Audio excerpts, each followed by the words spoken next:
Good Thursday morning, everyone. Welcome to Payne's Education. This is the intermediate advanced class. My name is Gary Edmonds. I will be the host and instructor for this today. As you know, that we rotate this class between two instructors every other week. So this is my week. Rob did it last week. So glad to be on board. So first and foremost, hopefully, as I did get good news about some of you, our students in Florida, who has survived no damage with the hurricane going through, and certainly thoughts and prayers to go out to everybody out there on the east who has had to deal with the weather and the hurricane that is coming through or came through. Hopefully, you and loved ones, friends, and family are all well, and so thoughts and prayers will go out to all of you here. But as we get moving forward with our class for today, let's go through our disclosures really quick, folks. So remember, this presentation is for educational and informational purposes only. All investments involve risk, and past performance of anything in the market does not guarantee future results. Unstoppable Prosperity and Charles Payne are not giving investment, tax, legal, or other professional advice. Nobody associated with Payne's Education are licensed, so we cannot and do not give recommendations to buy or sell anything. If you see something that you like in one of our classes, please make sure you do your own research and analysis on it to see how it fits your investing strategies. Unstoppable Prosperity retains all titles, interest, and intellectual property rights of the material provided and may not be used without express written consent. The terms Unstoppable Prosperity, Payne's Education, Wall Street Strategies, and other marks and logos displayed on its websites or other communications may not be used without express written consent. Charles Payne's experiences are not typical. His results are not a guarantee of your success. Unstoppable Prosperity is not endorsed by or affiliated with Fox Business. Making Money with Charles Payne is the property of Fox News Network, LLC. All right, folks. So my name's Gary Edmonds. As well, probably a lot of you do know, is my bio there. Most of you will know us coaches or us instructors very, very well. And if you're newer to the program, welcome. Glad to have you on board. You will get to know the instructors very well yourself as you continue to come to the classes and further your education from you. Now, kind of interesting, right? We 2 weeks ago when I taught, I believe it was 2 weeks ago, wasn't it? When I taught, we kind of went over a scenario where we were talking about doing trading to the downside, and it looked like it was a pretty good um, class to talk about and to teach at that point in time because markets were going down, things were not looking very, very good. And so if I just pull up our account here, well, actually, let me go to the correct one in the margin account. You know what? I don't see our position here.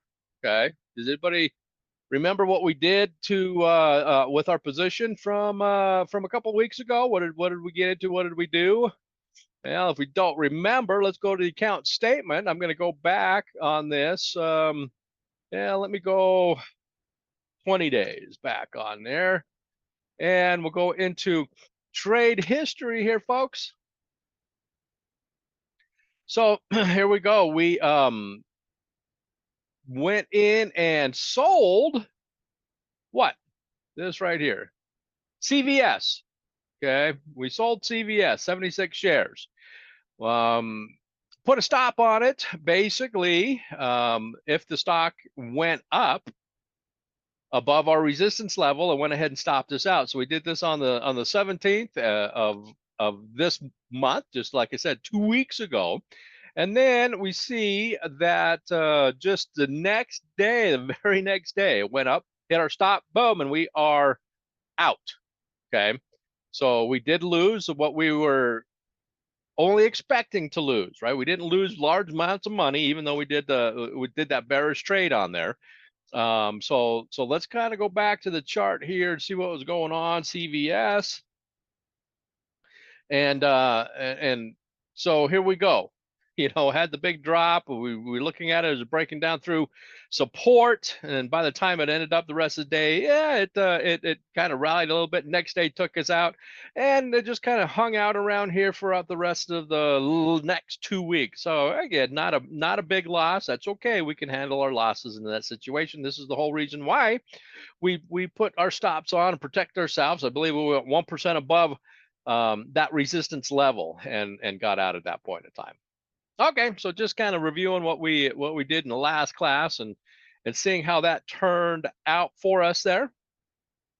Let's go back here into our trade history.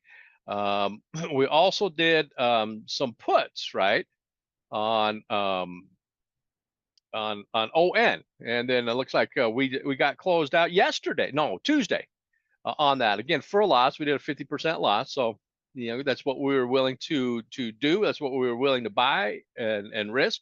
So that's what happened with ON. We'll go back up on here and pull that back up here. It was trending down, breaking down through support levels, and technology decided to rally at this point in time, which could be a good thing, which could be a bad thing, but depending on which side of the market you were on those.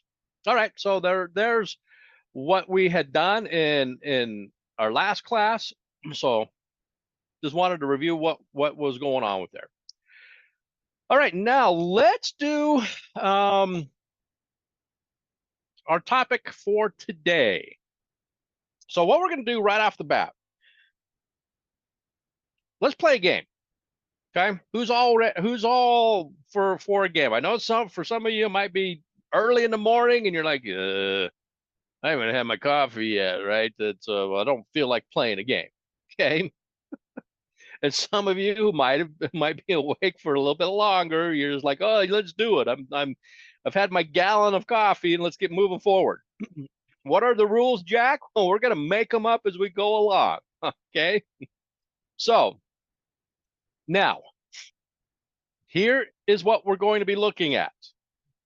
If during our game, what we'll be doing and looking at, you can either be ecstatic,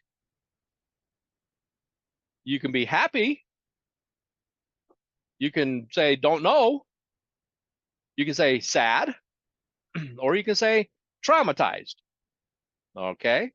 Ecstatic, happy, don't know, sad, or traumatized. Now, to make this a little bit easier for you, because I do want you to participate and be part of the game, just to make it a little bit easier for you, this is what we'll do. Okay, ecstatic, instead of having to type it in, you can just type in 1. Happy is 2. Don't know is 3. Sad is 4. Traumatized is 5. Now, you can type the word in if you want, or you can just do 1 through 5. All right, let's get started. Now, if you saw a stock, so we're going to be looking at some stock charts here, okay? If you saw a stock chart that looked like this, which one of those would you choose? Okay, I'm seeing some happies. I'm seeing a lot of 1s. I'm seeing some 2s, a lot of 1s and 2s. Okay, so some of you are ecstatic. Now let's just say that you're in the stock. Does that change anybody's mind? Some of you put in 3 if you're in the stock. Okay, let's just say we'll do this, that you're in it. You bought the stock, you're holding on to it. Okay, still, so now we have a change. There we go. Stephen will change from 2 to 1. All right. Next one. In the stock, you bought it. You see a stock chart goes like this. What are you? Ecstatic, happy, don't know, sad, traumatized. Okay. Where did you purchase it at, Dan? At the beginning of the chart. Oh, Christiana says joyful. She's making her own up here. Okay, I get you. Greedy. Okay, I can see that. All right. Next stock. You're in it. Goes like this. What are you? Okay, I'm seeing some threes, some fours, some fives crying. My live says Kathy. Oh, sorry to hear that. Okay, lots of 4 or 5s. Okay, 4 or 5s, threes. Oh, there's a 2. Jim puts a 2 in there. Jim is happy. Okay. Don't know if I've seen a 2 in that situation, but I'll let you do a 2. Normal day for me, says James. Manic depressive. Okay, says Steve. All right, next one in the stock.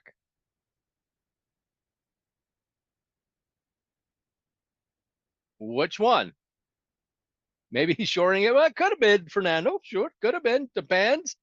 Oh, none of these depends. So don't be a fence sitter. Okay. Don't be a fence sitter. Take a stand. Okay. I'm seeing a lot of kind of mid range, anything from 2 to 4. All right. Okay. What about this?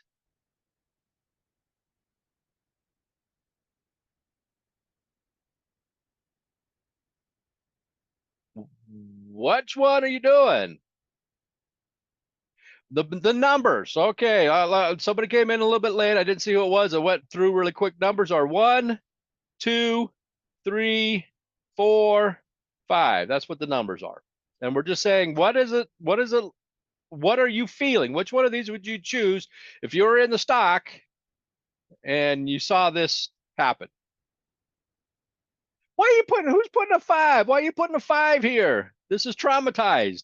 5 is traumatized. You're traumatized if you're in the stock and it goes from $600 to $1,200. Okay. Well, I guess somebody could be traumatized on that. Oh, wrong number? Okay. See, that's why whenever you do a trade, you're supposed to read the confirmation box before you hit enter. So you don't put those wrong numbers in there, okay? Oh, because they shorted. Oh, mercy. Well, you know what? If you had shorted this stock, your broker probably would have taken you out a long time ago. Didn't follow the rules. Okay, I like that. All right, here's another one. What? How do you rank this if you're in this?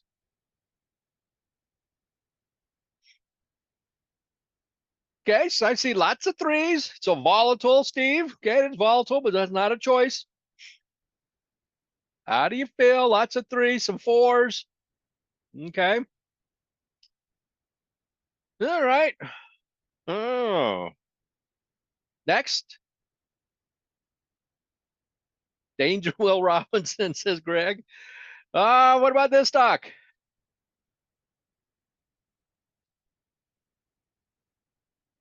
Six. All right. I was gonna wait to see if somebody went outside the lines. Okay, so we had a 6. Jack, interesting. Jack says a 2 because he got stopped out. Where? Where'd you get stopped out at? Did you get stopped out down here? Hopefully not. Okay. 2 for an opportunity. Well, there's maybe something about that. Okay. Let's do one more. What are you doing here? And how are you feeling? Stock like this.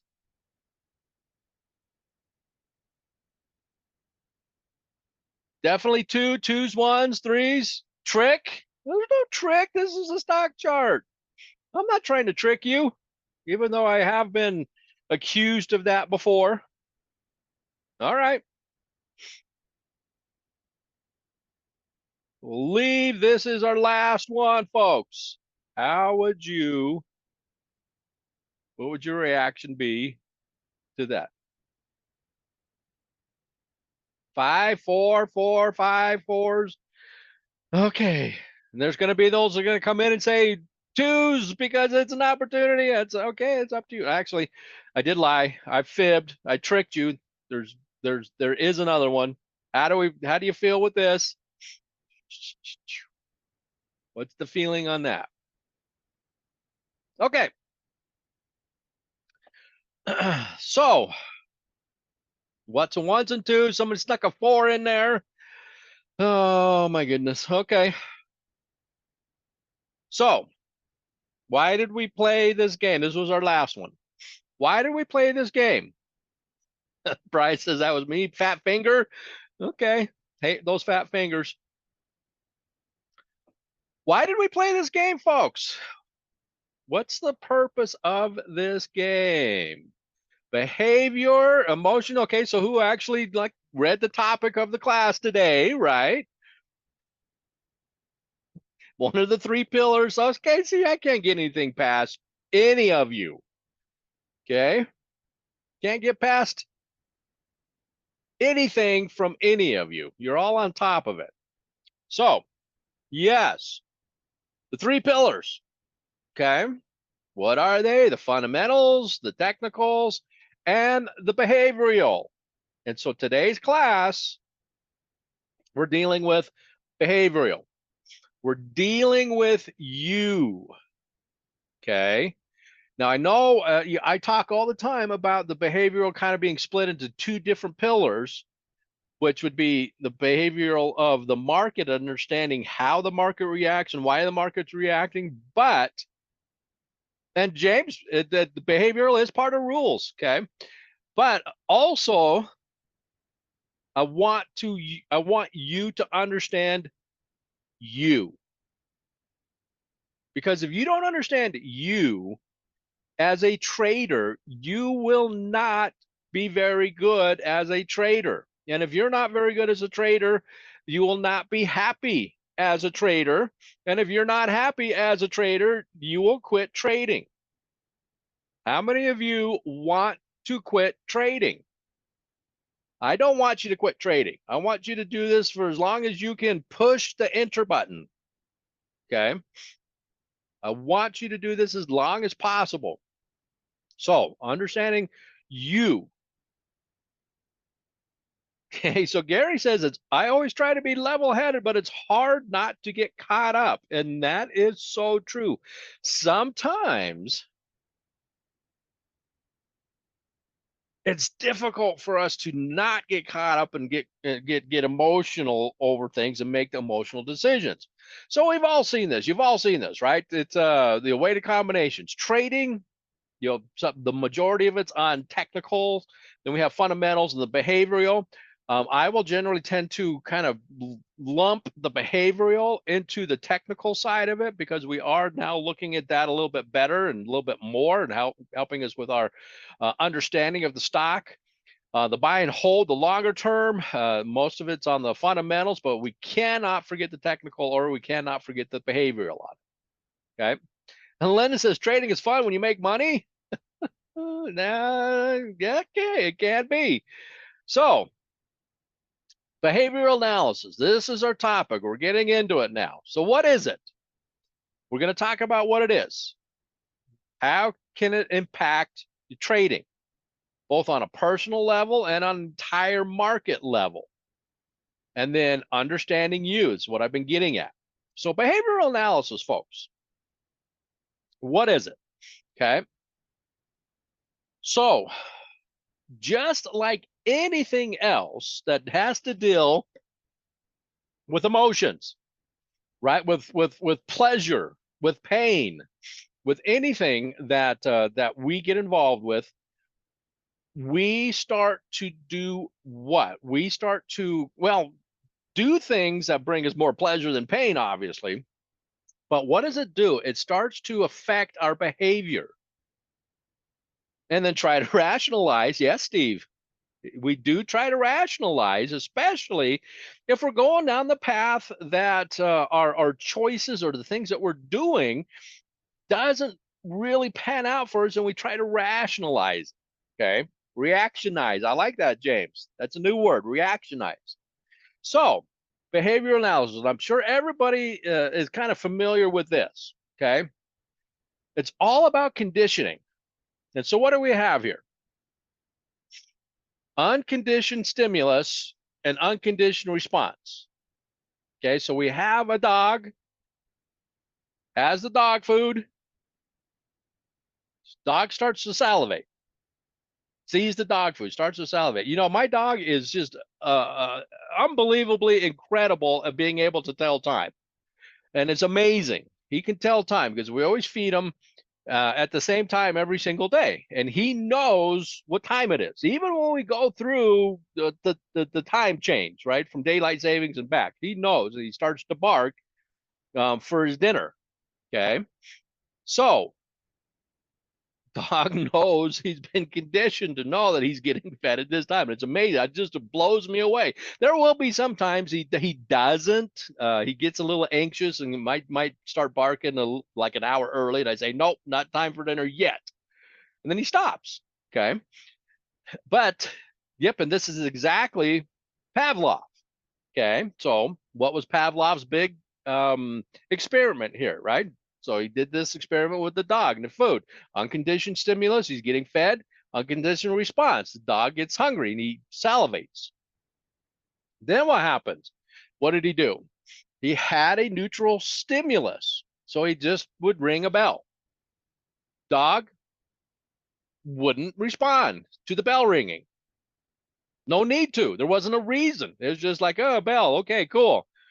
Right? There was no stimulus, whether it was going to eat, whether it was time to play, go outside, whatever the stimulus might be. No stimulus to the bell, no reaction to the bell. But then when he puts in the conditioning part of it, right? Conditions the dog now, rings the bell, gives him the food. So now, again, the dog is salivating, wanting to eat, because now he's introduced the food with the bell ringing, right? And this thing too, and that's how you train the dog, right? Anybody who's gone through dog training, and the dog, you're trying to train him, he does something right, you reward the dog. So you're conditioning the dog based off of what you want to have happen. So condition, food, bell, dog starts to salivate, expecting to eat, gets to eat. Then what happens? After conditioning, all I had to do was ring the bell and the dog starts salivating, regardless if there was food or not. Okay. So why do I bring this up? Why am I talking about a Pavlovian response with trading? Okay.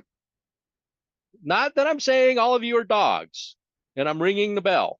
Okay. Okay. I'm not saying that. But this is exactly what happens to us with trading and our responses. We are being conditioned with things that we do. We are conditioned to do things based off of certain things in the market, and it creates our behaviors.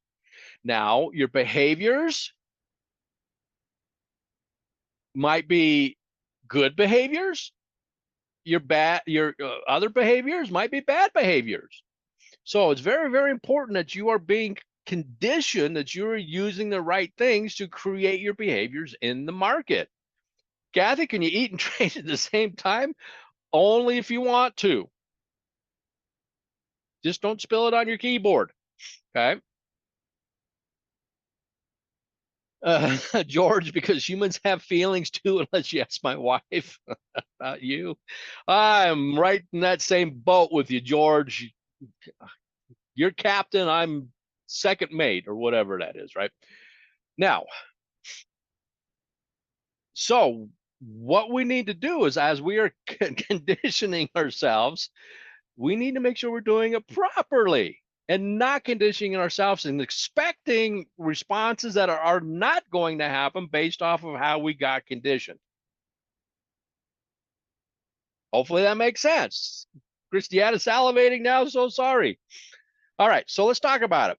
Behavioral analysis. Experiences and perceptions that will be used in making your decisions.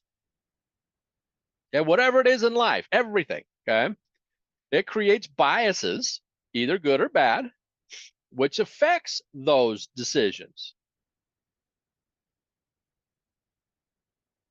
Okay? It creates biases. Biases can be good, biases can be bad, just depending on which side of the bias you are on. And so, folks, you remember, you hear me all the time, you veterans, whenever we're looking at stock charts and talking about price patterns in particular, right? Whether they're double tops, double bottoms, head and shoulders, flags, whatever they might be, triangles. I always talk about their potential patterns until they're confirmed. Okay, they're potential patterns until they're confirmed.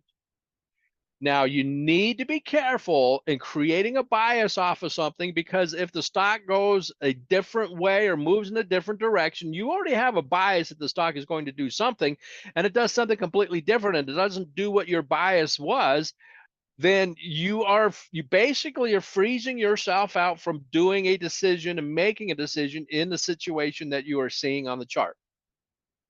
Okay, so careful of creating biases in that situation. Now, it causes actions to be taken based off of that analysis. Now, we can also say lack of action. It could cause us to have action or cause us to not take action on there. Okay, behavior can be manipulated based on the results. So, in the market, let's just say that we have a stock that's doing this, which is what, folks? Trend is lower highs, lower lows. Bear is downtrend, right? And let's just say that, oh, you're down here and you can see that that's a support level, and it happens maybe a long-term support level, and you buy, and the stock does this. Okay. Now let's just say that you have that happen 2 times out of 3, or 2 times out of 4. Pretty good track record. So now what are you doing? Now you are, quote unquote, looking for the bargains. You're trying to catch the fallen knives. You're trying, because, hey, you've had success finding those bottoms. You've had success catching those falling knives. So what's going to stop you from buying it here, or buying here, or buying here? Because now what has happened, you have had success. You were given a treat a couple of times, that now you think anytime that you're buying in this type of a situation that you will get rewarded with the treat.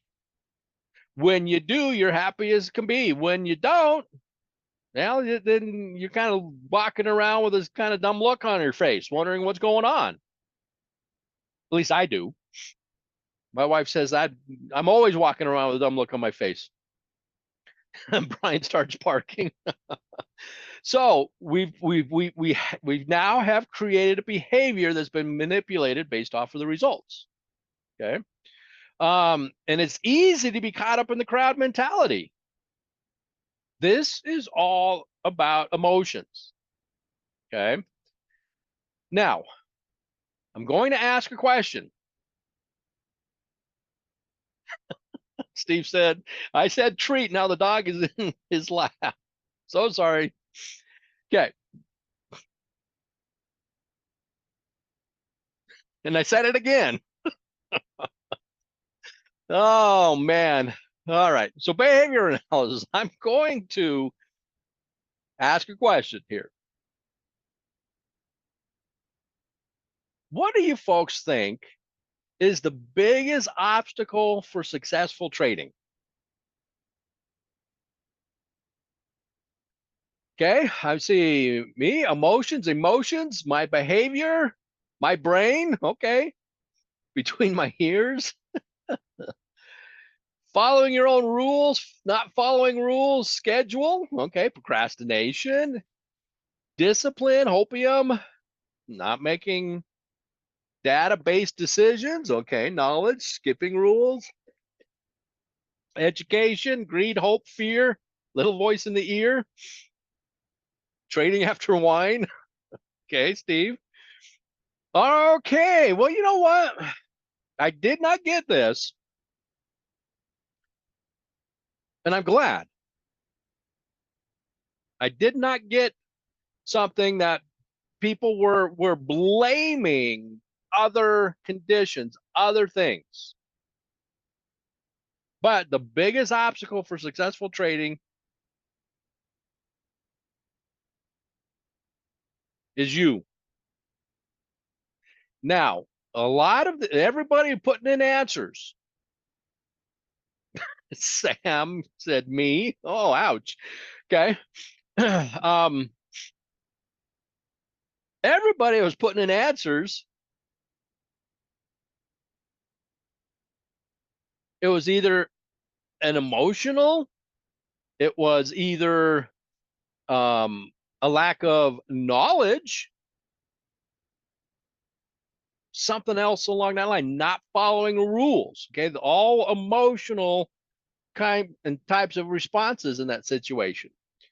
But the cool thing about it, if the biggest obstacle for successful trading is you, then you have the ability to change that. Now, why are you the biggest obstacle? Some of you maybe put some things in there already. So we've got to get out of our own way, said Sam. That is part of it. There are people who do get in their own way. So why are you the biggest obstacle? I know this is kind of a brainy class today, right? Meaning that we're talking a lot of brainy stuff. No one else to blame. Okay, emotions. And that's exactly right. The reason you are the biggest obstacle is emotion. Behavior conflicts with the rules, Patty. Yes. Fear. Yes. It's an emotion. Talk myself out of doing a trade, Renee. Yes. It's an emotion. Decisive, Kenny. Yes. It's an emotion. All right, so let's talk about them. Ego. Yes, it's an emotion. So let's talk about it. Okay, emotions. What do we do with emotions? Well, how about rationalizations? That was brought up a little bit ago. Okay, rationalization. How many of you ever rationalized about something with one of your traits? I'm not talking about personal life, because we've all done that, right?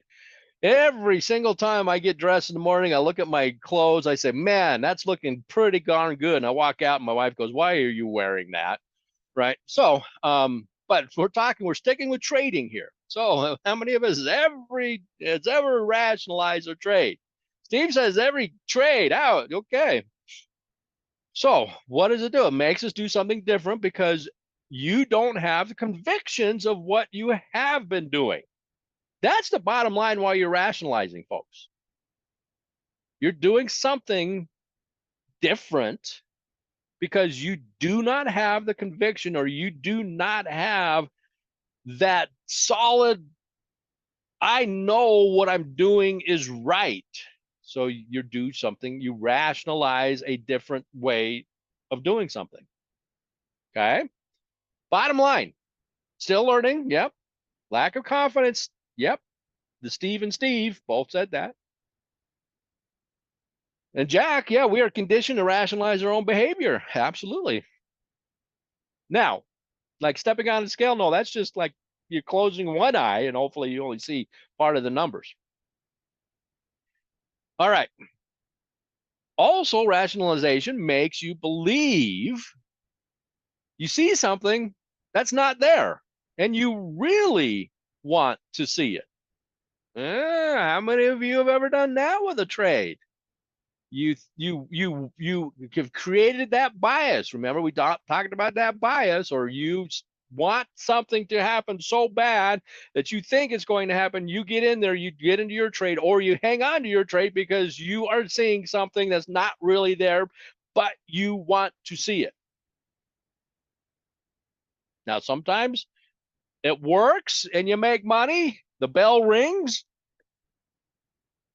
you get rewarded.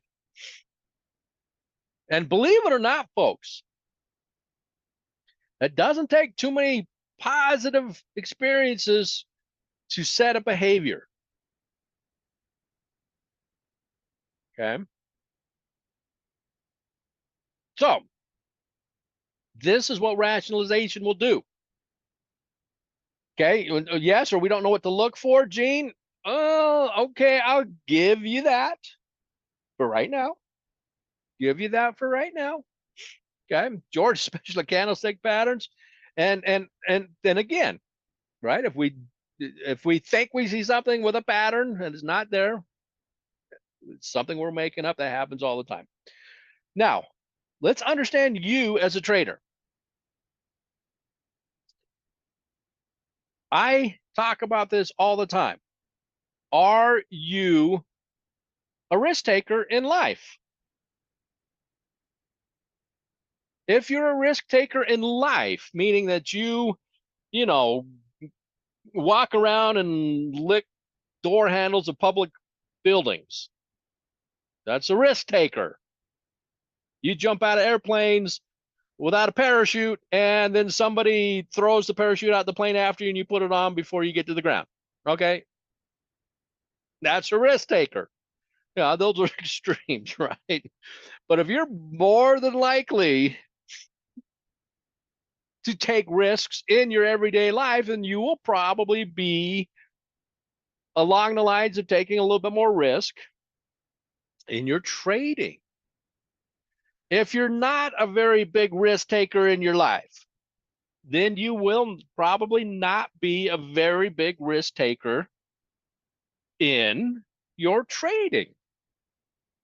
Now, you can actually trade a little bit differently than what you do in your life. Believe me, I know, I've seen it. I've been doing this a long time, folks. I've talked to thousands and thousands and thousands and thousands of people in my career as an instructor doing this. Okay. And I would say if somebody is going to trade a little bit differently, it will probably be the ones that are bigger risk takers in life. They might tone it back a little bit in their trading. Why? Because now it's their whole hard-earned money that they're playing with. And they tend to value that money a little bit more. Anytime that you're dealing with your own money, folks, you have a different view. You have a different idea. In fact, let me just ask you this. How many of you here can see a difference in how you react and you're with between the paper money account and your real money account? Right? Because paper money account's not the money that you're using that you spent your life trying to earn. Okay. So if somebody's going to be a little bit different, it's probably the bigger risk takers. If they're smart, they will not take that same risk level. They might at the beginning until they learn. And this is the whole emotional part, because sometimes when people are very successful, they think that they're very intelligent and smart people. I'm not saying that they're not. But again, in the market can certainly make very smart and intelligent people look foolish. It really can. Believe me, I'm foolish. I've looked foolish a lot in the market. Okay.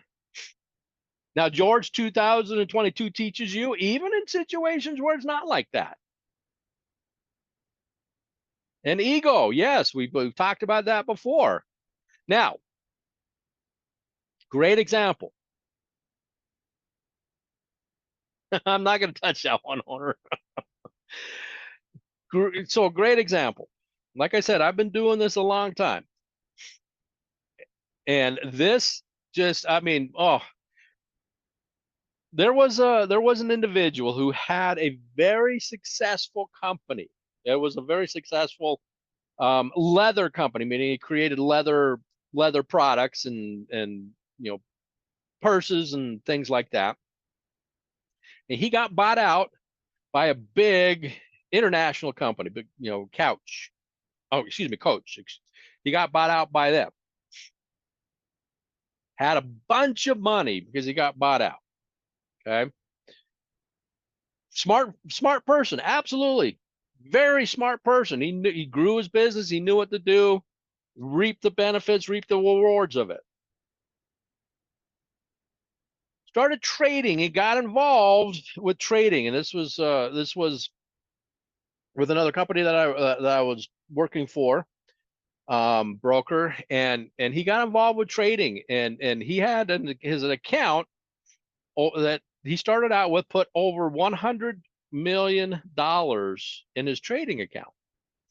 So I would try to talk to him and get him involved with education and get moving forward. But again, right, he was a smart person, so he thought he was smart and needed to do his own thing, and he could figure it out on his own with his own ideas, with his trading, again, because he's been conditioned through what his decisions that he's making in his life, that he could basically figure out anything and do anything on his own. Okay. So he wouldn't listen to me. He wouldn't listen to anybody in the company. Tried to do it on his own. Well, guess what? He finally, nope, this was way before 2022. Finally, we got a phone call from him. Finally. And that was when he took his trading account from over $100 million to $2 million. Then he'd finally learned that he didn't know what he was doing. Yeah, Steve, number 5. That's like number 50. Okay. Life is a good teacher. Absolutely. So why? His conditioning was that he thought he could do it all, because he wasn't a dumb person. He was smart. He created something that was fantastic, and he reaped benefits, but he tried to take that into other aspects, and it didn't work out until he realized that his conditioning was wrong for this part. Okay. Now, again, that's just, I've seen lots of stories like that. This one was just an extreme example. Now, I'm not saying that all of you are doing that, because no, you are here because you know that you need to learn something and you need to condition yourselves in the proper way. Now, another behavioral analysis emotion is excitement. Okay. Now, how many of you get excited when you have winning trades? Yeah. We get excited when we have winning trades, right? I mean, that's the whole purpose why we do this. We're here to make money. We're here to have winning trades and to grow our accounts and hopefully make us money moving forward. So we get excited about that. But again, excitement is an emotion. We can temper that excitement, but we love the way it feels. Okay, the bell's ringing. We got fed. Bell rang. We did something that made it, yeah, quick, let's do it again. Grand slam, Cristiano. That's right. Okay. What about when you have losing trades? What kind of excitement is there?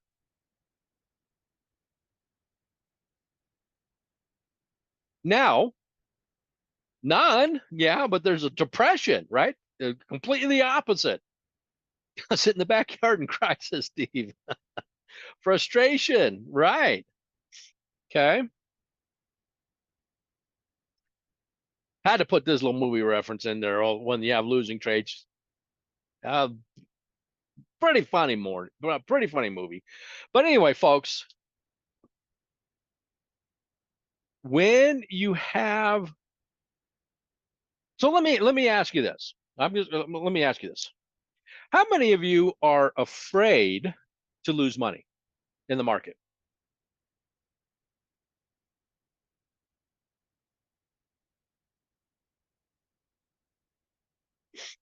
Okay, how many of, now, I'll repeat it. How many of you are afraid to lose money in the market?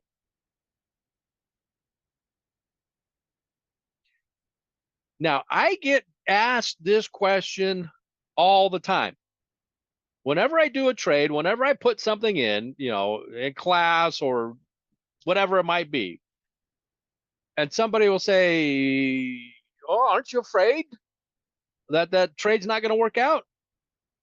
And my answer to that is always absolutely not. I am never afraid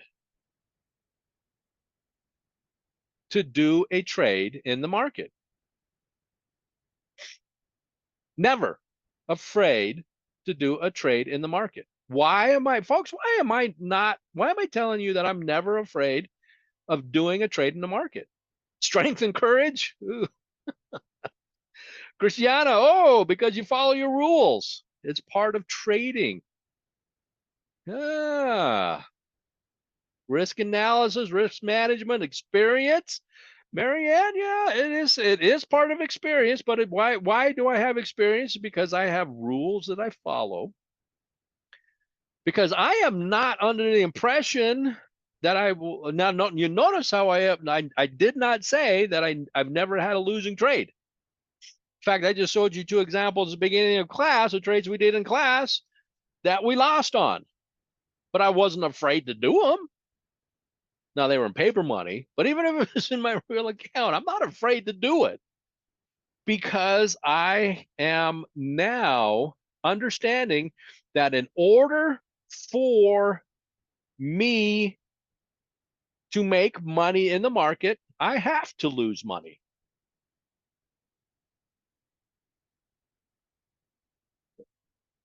So why is that? Why do I know in order for me to make money in the market, I have to lose money? What does that mean? James is getting good at it. James is getting good at losing money.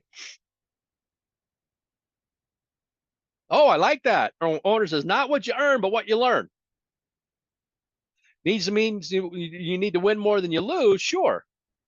But I know that in order for me, and this is what people will do. So if what's the only way that you will never lose money in a trade?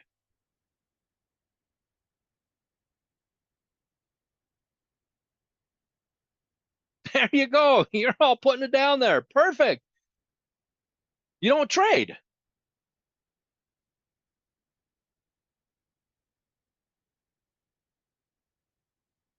right? The only way that you are not going to make money in the market is you never place a trade. That's the only way that you will never have a losing trade. So if you are kind of understand, and this is what a lot of people just, oh, right. This is where people get into this situation. Well, I'm not going to get into that trade because of this. I'm not going to get into that trade because of that. I'm not going to get into the trade, even though it's meeting my rules because of what? Because of, I'm not going to do this because of what? You're trying to rationalize something because you're the biggest part of it is the fear that you will lose money in that trade.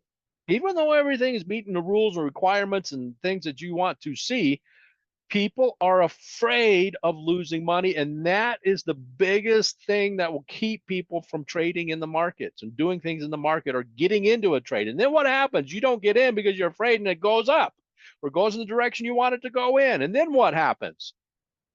Then you go, oh man, I am just the unluckiest person.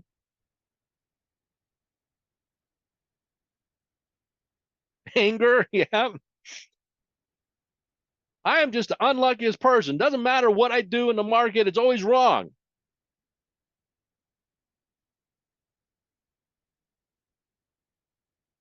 Okay. How many of you have been in that situation? I've talked about that. How many of you have even said it out loud? I am the unluckiest person. Probably all of you have said that at some point in time.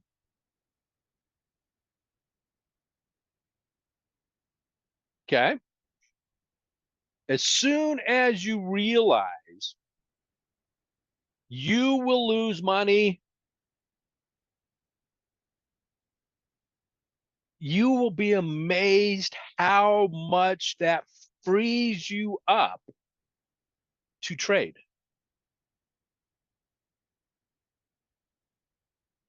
Okay.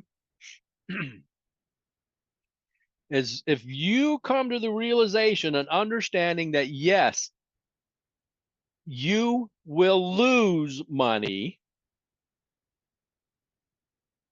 it's amazing how liberating that is.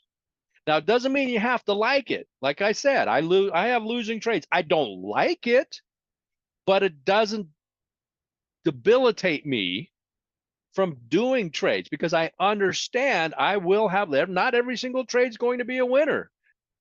Just like hopefully not every single trade is going to be a loser, as long as you're doing and protecting yourselves on the losers.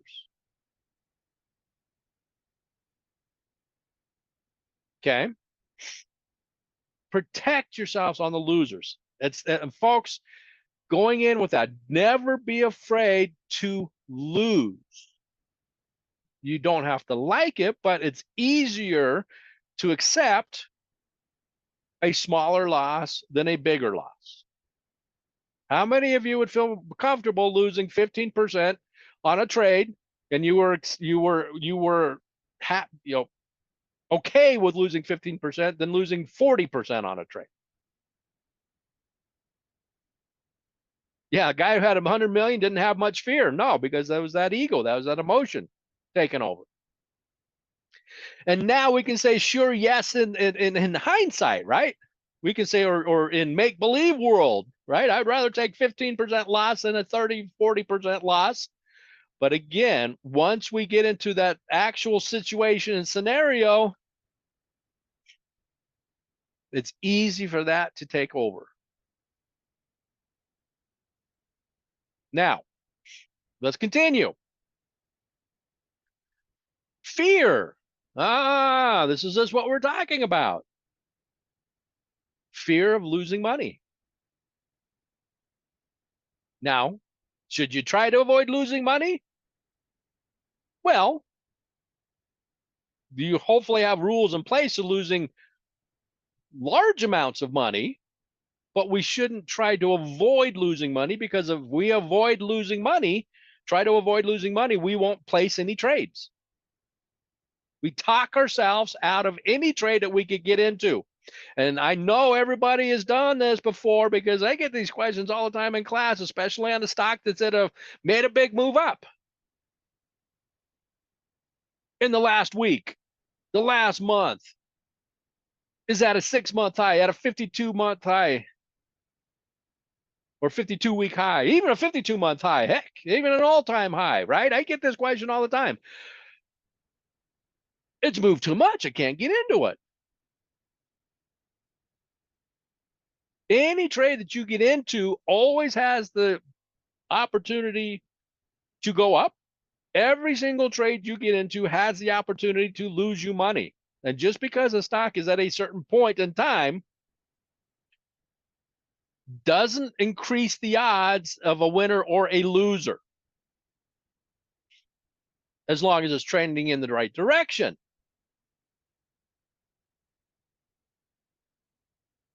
If you're doing things that will go against giving you a better chance of making money, such as buying a downtrending stock, then you expect what you get, what you deserve. I don't know. That's kind of cruel and harsh, but right, you're going to reap the rewards of your decisions.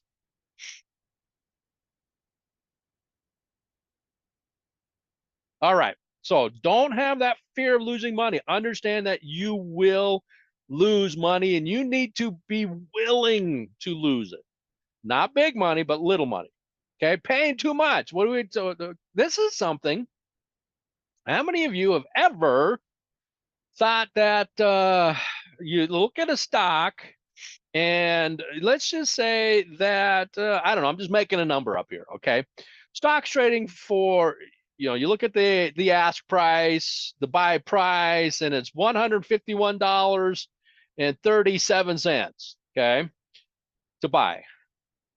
And how many of you have ever said to yourself, well, you know what? I like the stock. I want to buy it, but you know what? It's too much. I want to try to get a better deal, a better price. And so, you know what? And for those of you who know and how to use limit orders, let's just say you go in and you put an order in at $151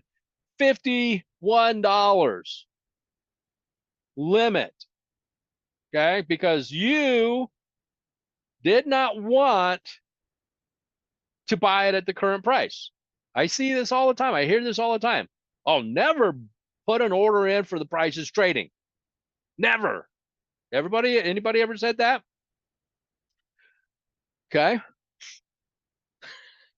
John says, I've done that. Yes, there's a lot of yeses coming through, right? And you've heard it, and maybe you've done it at your own, on your own. I'm not, never put the price in there that's being shown. And so we try to get cute and we put in it for a little bit less. Now, sometimes it'll get filled because the price of the stock drops to the limit we put in, and we get filled, and we feel like Warren Buffett. We're the next Wall Street tycoon coming up here because hey, we saved ourselves 37 cents. Gary says my wife sets my limits in life or in the market. Gary, you can be more specific there. Right. So we just said, yeah, I saved 37 cents on I'll even say 100 shares that I was able to buy. Or even if it was like 20 shares, 50 shares I was able to buy, I'd say 37 cents a share in this example. Cool, right? We're feeling like the smartest people on the face of the planet. But what happens if we do this? We put in that order, $151, and then the stock never goes down, but just goes zoop, straight up.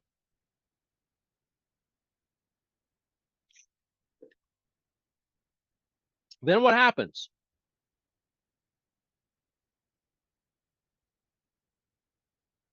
You don't get in because it never came down to your limit because you were conditioned and told never pay the price that's being shown. I've actually heard quote unquote experts say you're dumb if you pay the price that's being shown. This is just, that's just a sales gimmick. Somebody wants you to buy something. It's a sales gimmick. Okay. So Steve, are you buying a stock on a losing day or a positive day? I never buy a stock on a down day personally. On down day on the stock.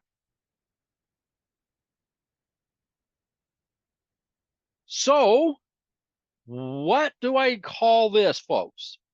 I call this you're jumping over dollars to pick up pennies.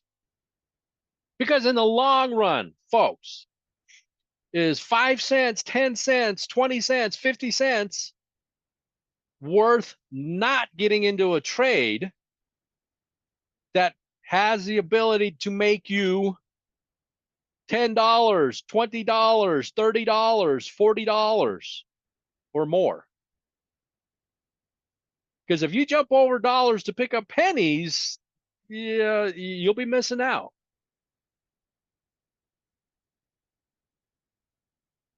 Now, if you wanted to try to maybe shave a couple pennies off it, I guess you can if you have a very consistent record of being able to get in. But I'd be very careful of just making it too dramatic in that situation. Okay, that's an emotion, fear of you. You're just thinking that you're missing too much. I mean, you're paying too much. Missing out. Okay, how many of you have ever FOMO'd before? How many of you? I think everybody probably knows what FOMO. When FOMO first came out, I had no clue what that was. Right? I was not the tweeter or the texter or anything. I had no clue what FOMO was. In fact, I was teaching a class once, and somebody typed in FOMO. All I did was type in FOMO, and I thought it was a stock symbol, so I tried to pull it up on the stock chart. I couldn't pull anything up. I said, I don't know what this stock is. So I was kind of foolish in there. Okay. But so FOMO, fear of missing out. So again, is obviously part of the acronym is fear. Okay. And Jack, perfect. FOMO is more powerful than desire for gain. Exactly right. But we're FOMOing. Now, folks, this is something that most people don't realize. And as soon as you realize this will allow this emotion to take the back seat, the FOMO. It's a FOMO or a YOLO. I hate the YOLO as well. You only live once type of a thing. But folks, guess what? You miss out on things every single day in the market. You just don't know about it until later. But that's what creates the FOMO. Next time you hear about something that's a new hot thing,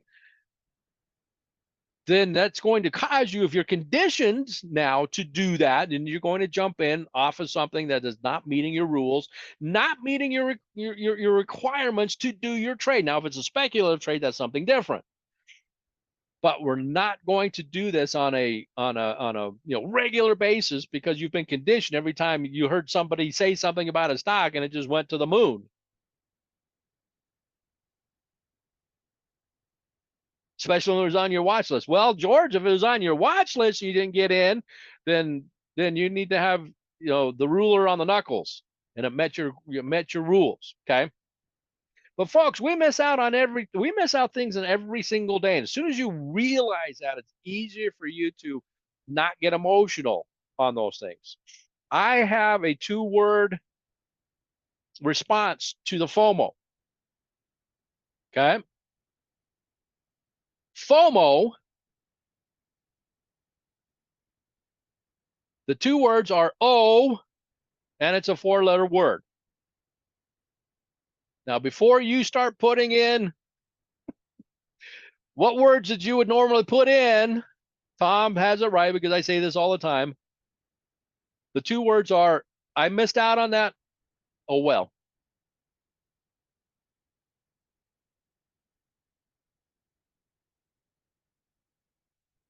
Oh, well. Tom, smart man, Tom, may have heard it in my class before, but don't get involved with FOMO, missing out. Oh, well. Now, we talked about this. Too late to get in. Move too much. Can't go any higher. Well, that is absolutely not correct. Just because the stock's at a 52-week high doesn't mean it can't go any higher. Okay? Let me pull up a stock. Yeah, there's a stock that's on everybody's mind recently, right? Nvidia. Can't go any higher. Can't go any higher. Well, what if I did this? Gonna go out on a 3-year chart. Okay. Can't go any higher, right? This was an all-time high. This was an all-time high. This was an all-time high. This was an all-time high. Came back down. And when it got back up to here, up to this level again, people are saying, oh, can't go any higher. Tesla is another one. Absolutely.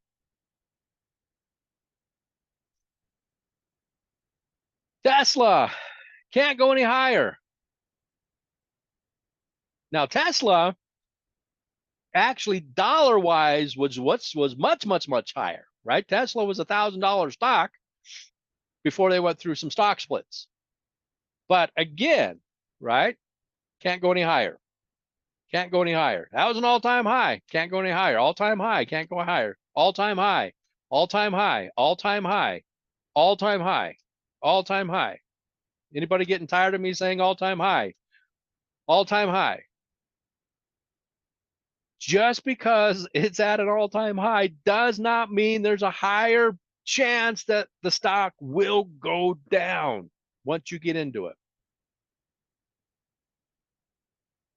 It can go down any point in time, regardless of the price, whether it's at all-time highs, all-time lows, or anywhere in between. What happens, all-time highs, emotional. What about Zoom? Yeah, Zoom zoomed into, whoops, Zoom, let's get that one back up in there. Zoom came into prominence when? Well, during the lockdowns, right? And everybody needed to do something online. What the heck is happening with my chart here? Okay. Anyway.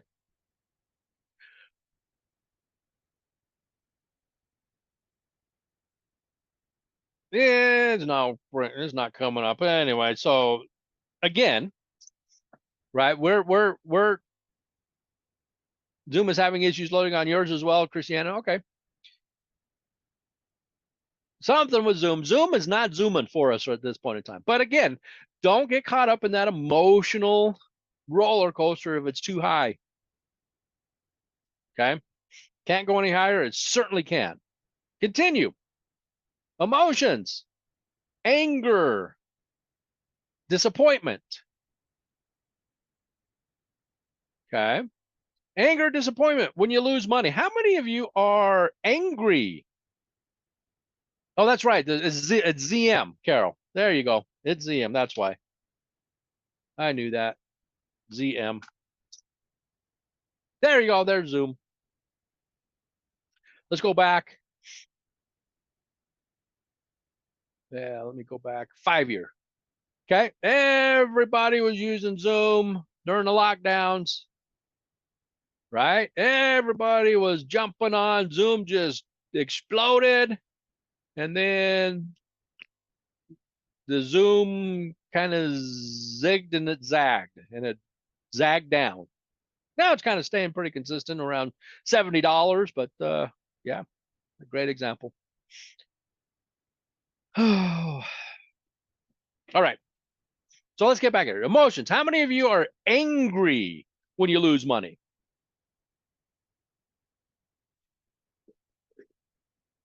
How many of you are disappointed when you lose money? Now, again, folks, should you ever be angry when you lose money? Should you ever be angry when you lose money? I am going to tell you that yes.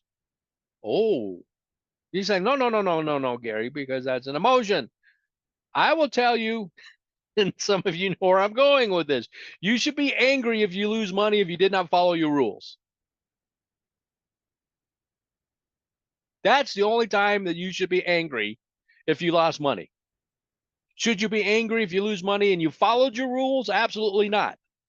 If you lose money and you followed your rules, that is still a successful trade.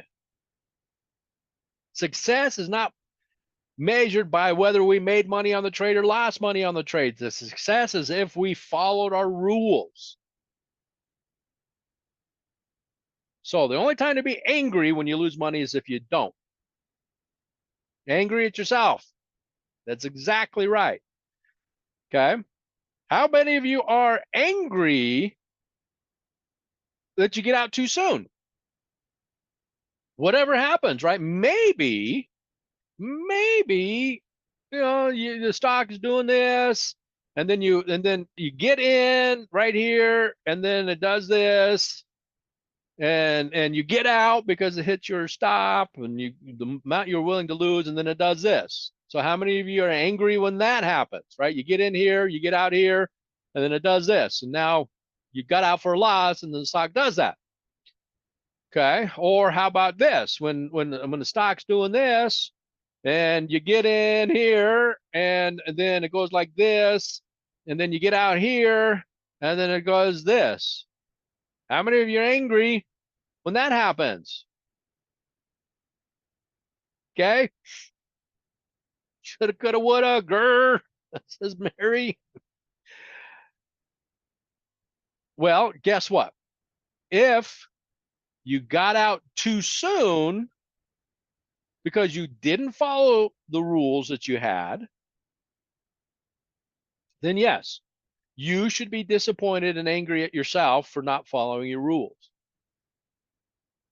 If you got out in this scenario because you were targeting that level and you got out, and then the stock did this, then you shouldn't be angry because you got out of the trade what you were expecting when you got in. And then it's just, oh, well. Now you could look for new opportunities, but then don't get caught up in that. Oh, it's already too high, I can't get in. If you have an entry signal based off of your rules, you take it, period, end of discussion. Okay. When you missed an opportunity, anger, disappointment, the FOMOs, the YOLOs. Okay, we miss opportunities every single day. Blame game. Now, when I asked this question earlier on in the class, not too many of you did the blame game. When I asked you what was the biggest hurdle for you, what was as far as being successful in the market, the blame game, not my fault. We blame the market, we blame the conditions, we blame the market makers, we blame bad luck. It's never our fault. So we're pointing at something else other than us. The full moon, right? Last night was a blue moon. Did everybody know that? Yeah, last night was a blue moon. Second full moon in the month of August. Giant blue moon as well, Dan. You got that right.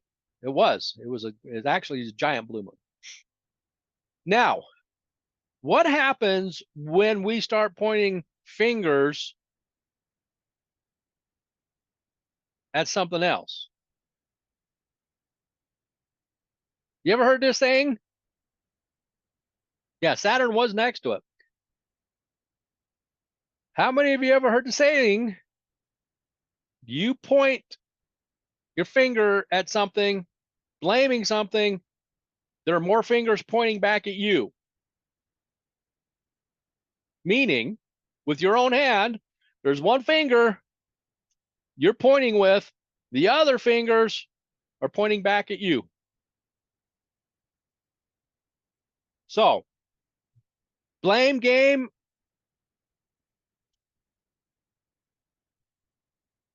Don't say it's not your fault. That's all I'm saying, folks.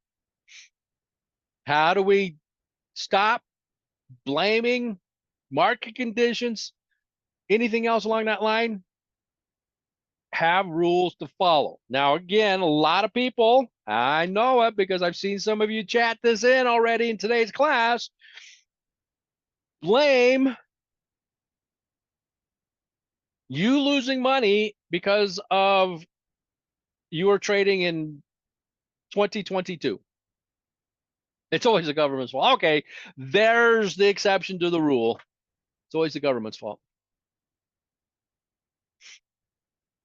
How many of you lost money in the market because it was what the market was doing in 2022?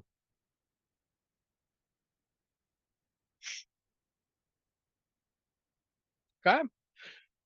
Well, was it the market's fault that you lost money? Or maybe even lost a lot of money. Okay.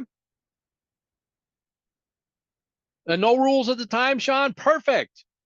But how many of you now, with what you've learned here, can go back and think that you would navigate 2022 differently. Not saying that you would have come out of 2022 positive for the year, but what happens if you only lost 5% of your overall account, 12% of your overall account, instead of the market's 20%? Michael says, I think I learned more in a down market if you are smart. Yes. So again, if you lose money because of the market, it's because you aren't following rules. And I say this all the time, folks, in my classes. A good set of rules tells you when to get in.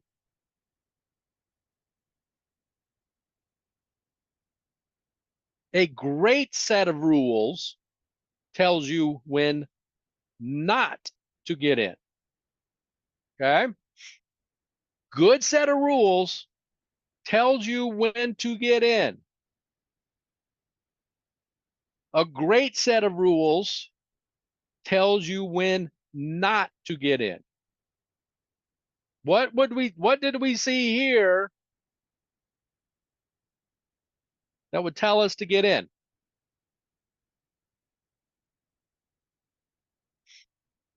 Maybe we would have gotten involved in a little bear trap right here because it was creating some higher highs, higher lows. This is the market. This is the S&P 500.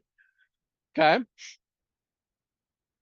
But folks, if we had rules that we were following, and our first and foremost rule was never get into a downtrending stock,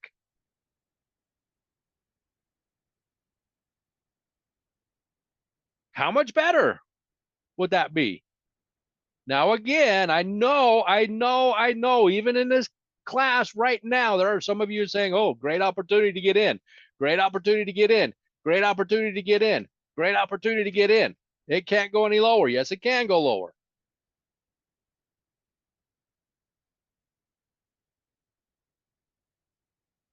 Yes, it can.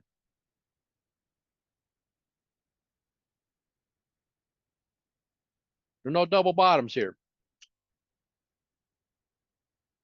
If I knew then what I know now, spoken like a true old person. Okay.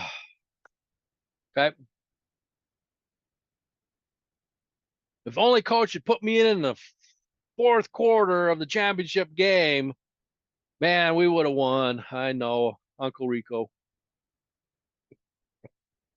Right? Napoleon Dynamite movie reference there. So, December, March, double bottom? Nope.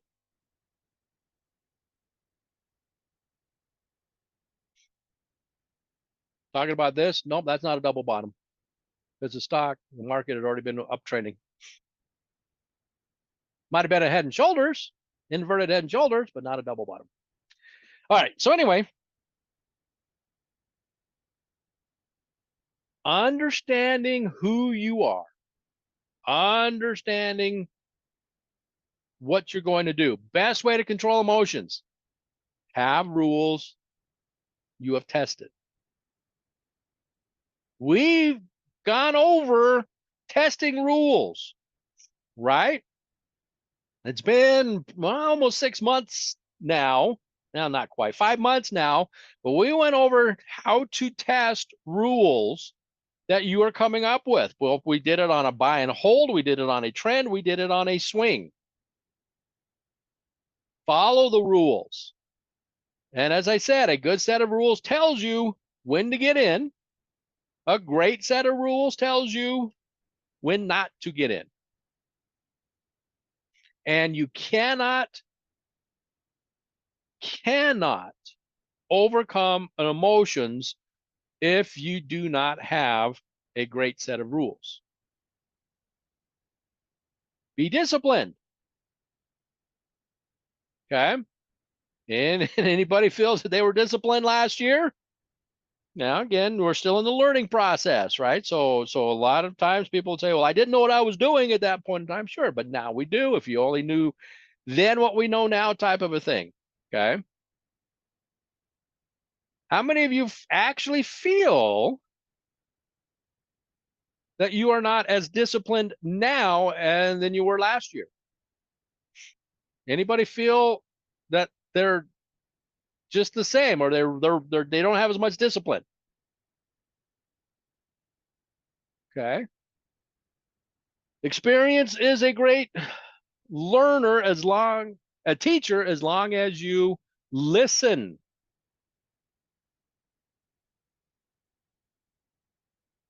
Why are we doing this? Why are we talking about this?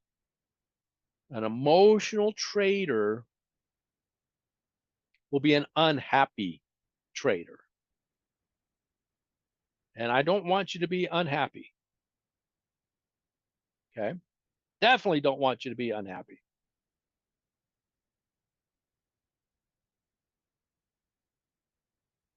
Because you'll quit. Don't want you to quit. So let's go back. Feel comfortable. Don't feel comfortable. Meaning, I have rules. We can trade this. Now, if you can trade to the downside, sure. But if you're looking to do bullish trades in this type of a scenario, no. So many voices, so many talking heads. It's exactly right.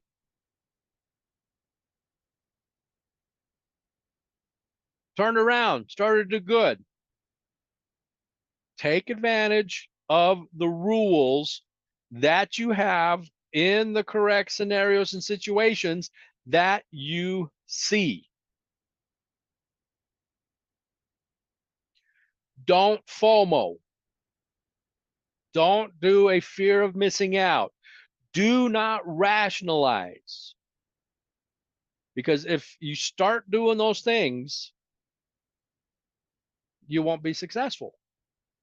You are starting to, and when you do have success with one of those, you are being conditioned, but you're being conditioned in the wrong way. And I'm not going to use the word TREATS, just in case there's a dog listening. Okay. Be, you're welcome, Steve. Be conditioned in the correct way. And the only way you can do that is get out of your way. Personally, get yourself out of your way. All right. Now, let me go back to this really quick. I worked with a guy. Some of you have heard me tell this story before. I used to work with a guy. This was years ago. We were in the same office. Our desks were very close together. Probably 4 or 5 desks away. You could tell the type of day he was having in the market based on how he was acting that day. Okay. When he was acting, when he was winning and having a good day in the market,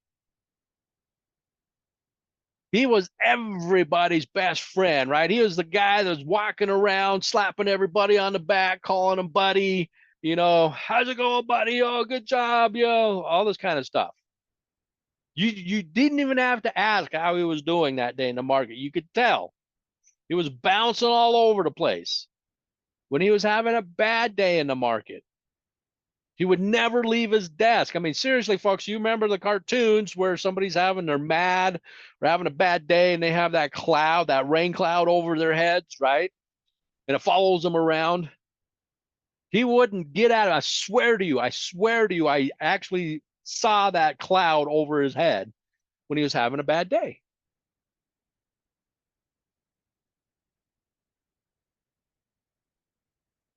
He was a miserable trader. People might call it undisciplined, but he was undisciplined emotionally because he didn't have rules he was following. All right. Now, Going back to our test, folks, that we did at the beginning, our not test, our game at the beginning of class.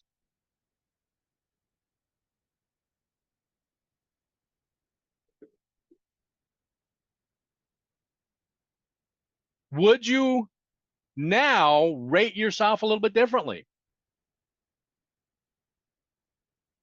David, I like that. When there's no sunshine, be the sunshine.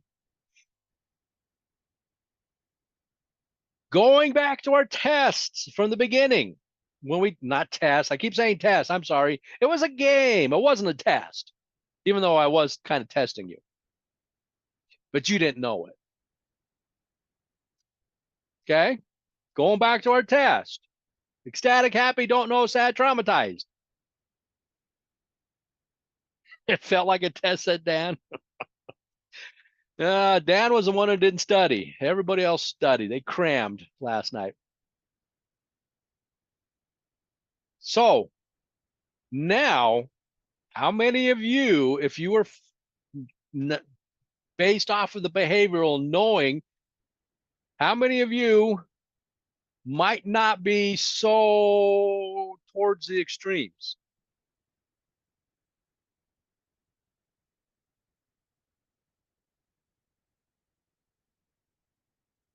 If you understand and have control over your emotion, your behavior, how many of you are not going to be over on the extremes? Now, if we have a really good trade, we can be ecstatic. Sure, we can be ecstatic. But I would say, as long as it's not conditioning you to expect those types of trades to happen all the time. But I don't want anybody to be to this extreme. We can be sad if we lose money,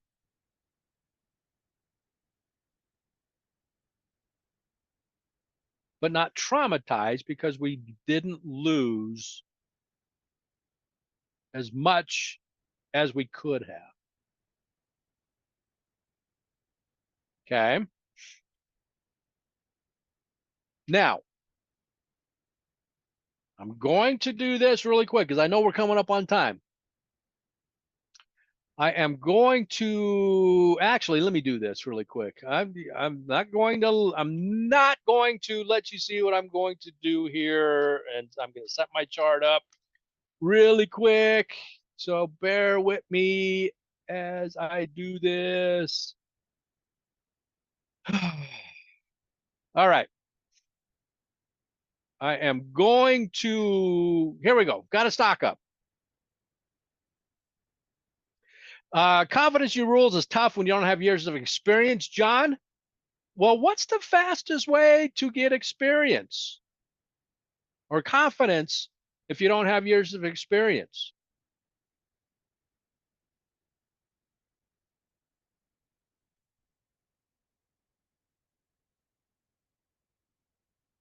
What did I do?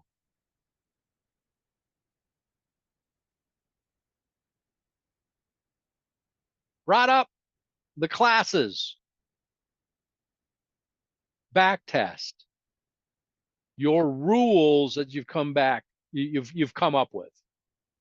Back test your rules that you have come up with will give you experience. And what did I always say in back testing when we were talking about back testing? Do not cheat. Because if you cheat, it does you no good. So while you're back testing your rules, you will act like you're looking at it for that time, making a decision based off of what you're seeing and the rules that you are using. That will bring up that confidence. Kenny, will I be having another class on back testing soon? I probably won't. At the end of September, I will be switching from the intermediate advanced to the beginner intermediate class in October. So I probably won't, not until the next time I get rotated back to the intermediate advanced. So, and thank you, Jack. Jack put in where the classes were on that, and just kind of keep in mind that the rules that we had used were rules that you helped me create, and we created those in the April workshop, stock workshop, for the buy and hold and the trend trading. Okay. All right. So looking at this stock. Okay. First and foremost, is the stock uptrending?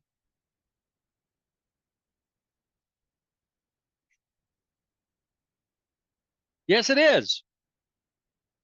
Would we feel comfortable doing a trade? Let's just say everything met the requirement criteria, fundamentally, technically, whatever it was.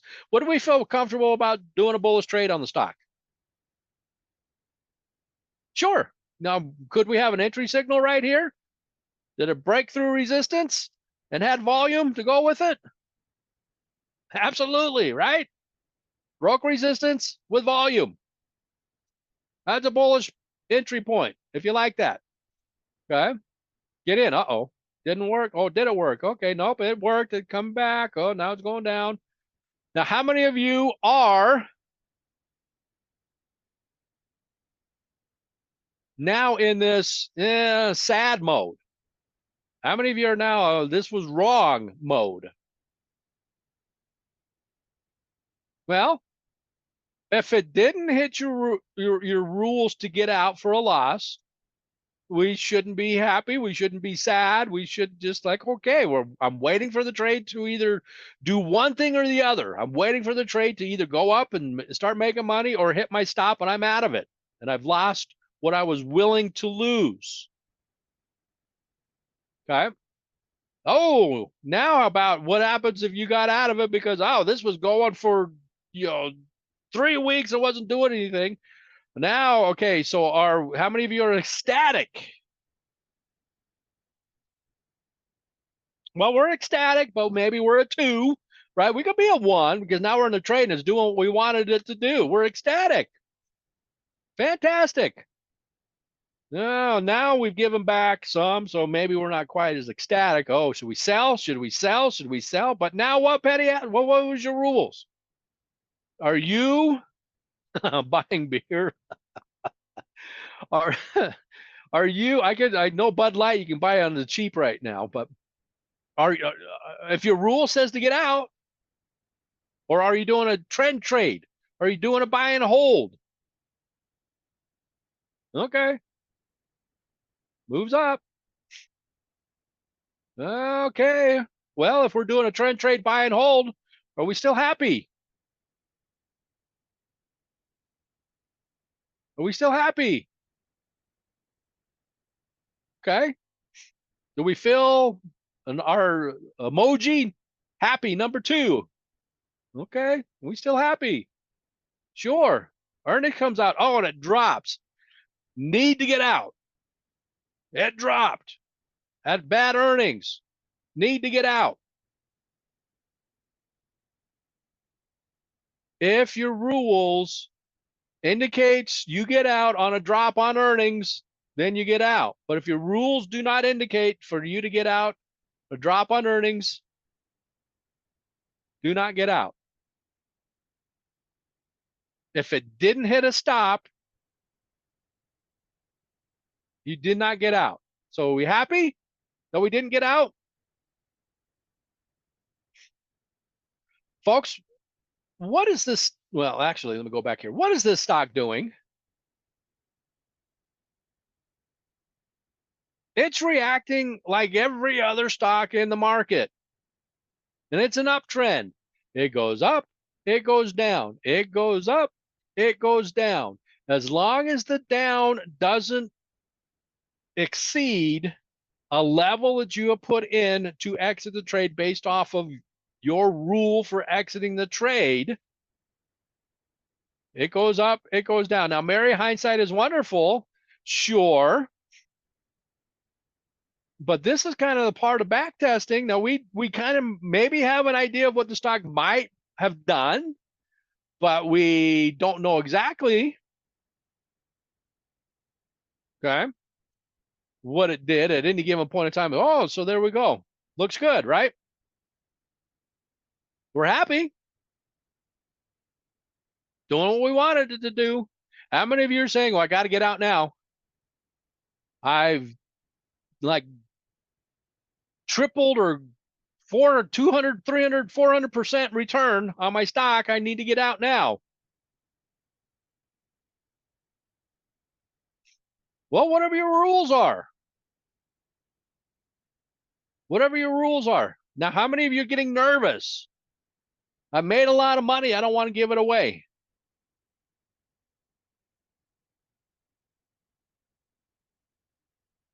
Okay. Kelly says, me? Kelly was honest. Brian, haven't made anything yet till I sell. That is technically correct. But your account's value has certainly gone up. But when you make large amounts of money, you can afford to maybe be a little bit more lenient with it, right? Okay, so should we be nervous? Should we get out? No, maybe should we place our stop really, really tight? I don't know. So see, look at what happened there. It came down. I knew we should have gotten out. Oh, okay. What about now?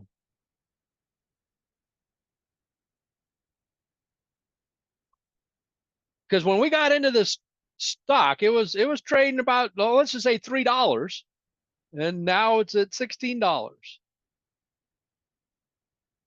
More than a 500% return.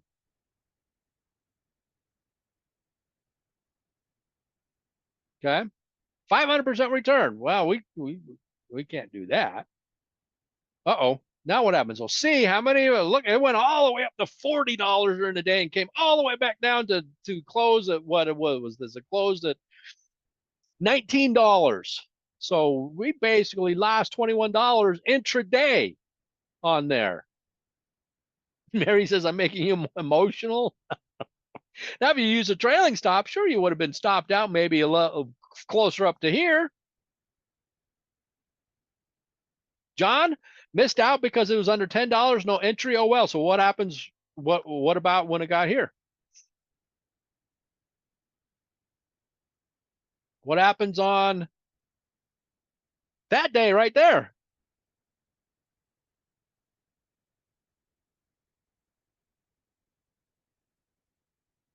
Exactly, right? All right. Moves up. Oh, look at that. Now it rallied back up. We're making money. Uh-oh. Now look what happens.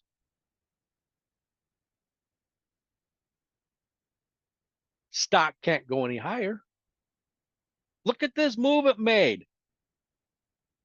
300% move basically in one day. Can't go up any higher. If you had a rule that told you to get in, break through resistance with high volume, would this have meet that criteria?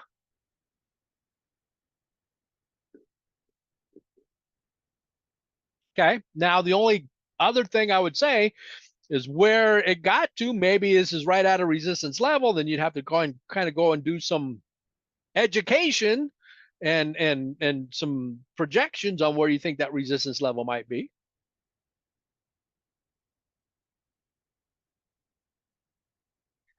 Kelly, I would say the system had been hacked at this point. Okay. All right. Well, it can't go any higher. So see, told you. Well, this was a crazy day. Went all the way up to 120 and all the way down to 20 something. That was almost a $100 move intraday. Okay. We probably would have been stopped out if you're doing a stop. Wouldn't be hanging on to that thing. But look what happened here, folks. Okay. So I'm sure all of you know, you looked at it. What stock is this? This was GameStop. This was kind of the first meme stock that happened.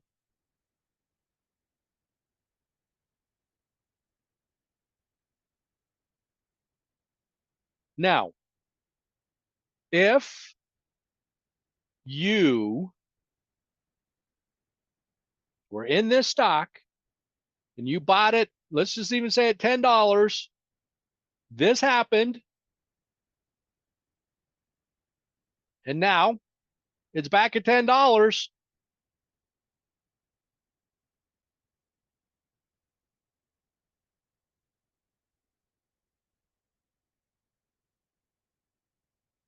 What would you be on our emotional scale?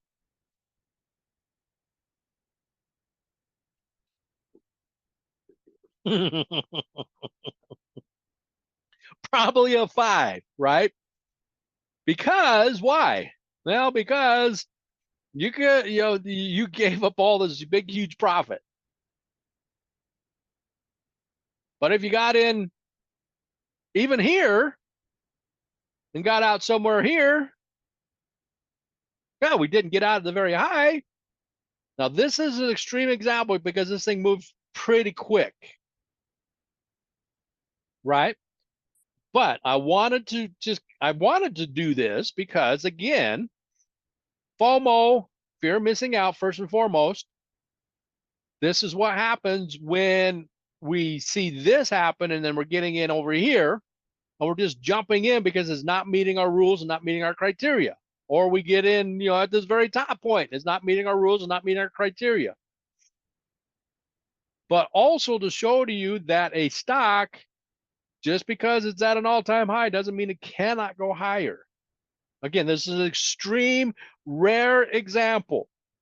And there were a lot of things that happened at this point in time, and especially the stupid brokers who were not allowing you to trade it.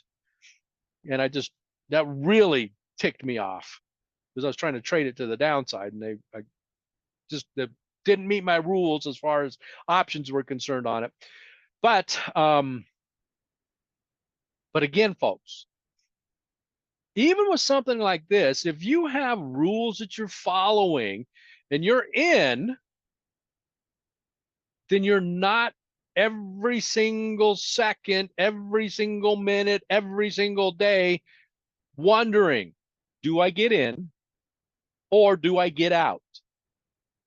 You already have that set up. So, folks, how many of you think that you can kind of put your emotions aside if you know exactly what you will do before you get into the trade, depending on what the stock does?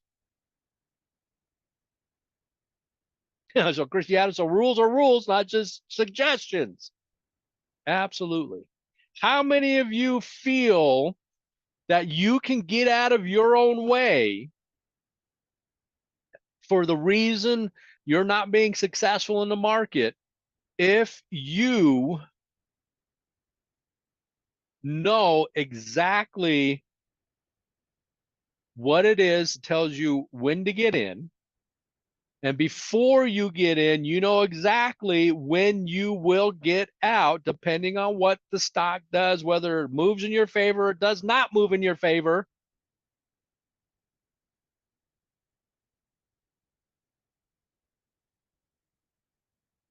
How many of you can now get out of your own way to be successful? And how many of you now would feel a lot more confident with any trade that you do? Even if it's a loser, you feel a lot more confident in any trade that you are doing. I hope so. Too many people focus on how much money they can make and not focus on how much they can lose. Because if you already know what you're willing to lose, you will never be afraid to do a trade.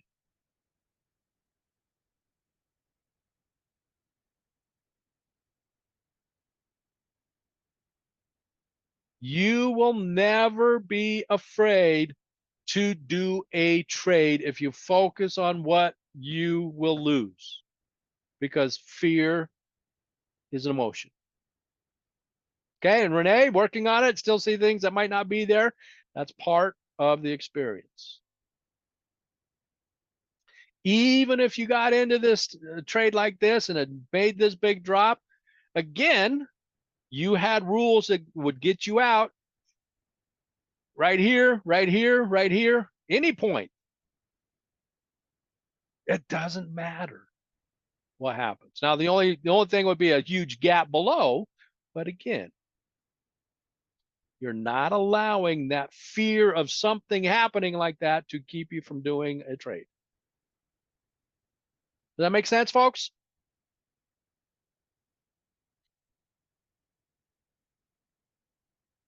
Was that a Joe Biden whisper? No, this was the very first meme stock. This was, I mean, this was amazing what happened. I mean, GameStop was kind of, as far as the market was concerned, it was over leveraged. In fact, I think there were more shares shorted than there were shares available on the stock. And you know, some person that just, you know, on it was on Reddit, I think, just saying, you know what, GameStop's numbers are not bad. Their financial numbers are actually pretty good. And he just started putting that information out there, and then everybody kind of looking it over and said, you know what, that's not bad. And then boom, it started to cause the stock to go up. And then what happened to all those short positions? They had to be closed out, but then to close a short position, you have to buy it. Which you know, buying, and this is kind of that snowball rolling uphill because everybody's closing out their short positions. There are a lot of financial institutions, a lot of funds, hedge funds, and things like that lost millions and millions and billions of dollars on GameStop on there. Okay, so that's what the very first meme stock. AMC was one that kind of came on the heels of this one as well. But regardless, this is an extreme example, like I said, but knowing when to get in, good set of rules tells you when to get in, great set of rules tells you when not to get in. So never be afraid, folks, of doing a trade if it's meeting your rules and your criteria. All right, we've kind of gone a little bit long on this, but helpful, folks. I know this is kind of a more of a brainiac type of a class, but it's one of the pillars that people struggle with because nobody really talks about it, right? Nobody really talks about it. Nobody really helps us understand and see where our situation might lie that's preventing us from being successful in the market. Emotion, bad. But we are emotional creatures by nature. And if you've been conditioned to do something because you've had a little bit of a success, but longer term and over more trades is not working for you, don't dig your heels in. Don't get in your way of being successful. Don't lose over $98 million in your account before you realize you need to change.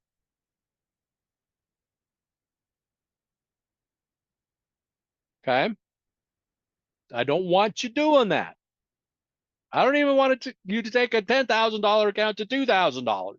I don't want you to take a $1,000 account to $200.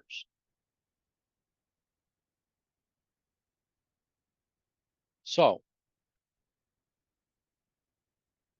don't be emotional, but it's tough. This, folks, was one of the hardest things for me to get over in my trading when I first started out. I wasn't the, you know, guy I was working with bad, but I was kind of more of along the lines of, I was very competitive. I didn't like losing in anything, even solitaire. I hate to lose in solitaire. That's why I cheat in solitaire. I don't cheat in solitaire. But I had to understand that the market doesn't give a rat's rear end about me and my trade. I'm the only one who cared about my trade. And whatever I did for my trade was not going to make my trade or make the market make my trade any better. And that's what I understood. I had to get out of my own way to be successful. Okay. Get out of your own way, folks. And this is why you are here, coming up with rules, getting comfortable trading for who you are, not for how somebody else is, but for how you are. Okay. So with that said, I actually had a lot of things on other things on my slides. I got to go very quickly until I get to the end of my slides here. Just 1 second. We were going to play the game again, but I decided not to. Too much time. All right.